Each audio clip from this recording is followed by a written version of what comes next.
పలానా ఏరియాలో కొత్తగా కంపెనీలు వస్తున్నాయంటే చుట్టుముట్టు డెవలప్మెంట్ జరుగుతుంది, భూములకు విలువ పెరుగుతుంది, కంపెనీల చదువుకున్నోళ్ళకు కొలువులు దొరుకుతాయి, చిన్న చిన్న పని చేసుకుంటోళ్ళకు ఇంత ఉపాధి దొరుకుతుందని పర్మిషన్లు ఇస్తుంటాయి సర్కార్లు. ట్యాక్సీల పేరు మీద గవర్నమెంట్కు కూడా కొంత ఆందాన్ వస్తుంది. అన్ని తీర్ల ఫాయిదా ఉంటుంది కాబట్టి బయట దేశాలు పోయి మరి ఒప్పందాలు చేసుకొని వస్తుంటారు. కానీ గీ ముచ్చట్నే గమ్మతున్నది పోన్రి. అరవింద్ సార్కి ఏం తెలియదటబ్బా. రామన్న ఎట్లా చెప్తే గట్లిన్నడట.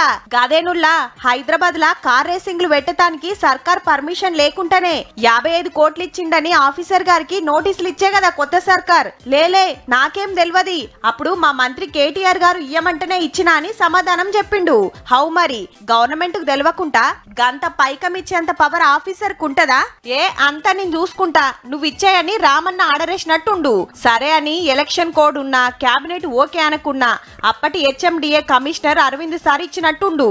అయితే సర్కార్ మారినాక సిటీ నడిమిట్లా కార్ల రేసింగ్ ఏంది, దానికి ఉల్టా పైసలు కట్టుడేందని క్యాన్సిల్ చేసింది.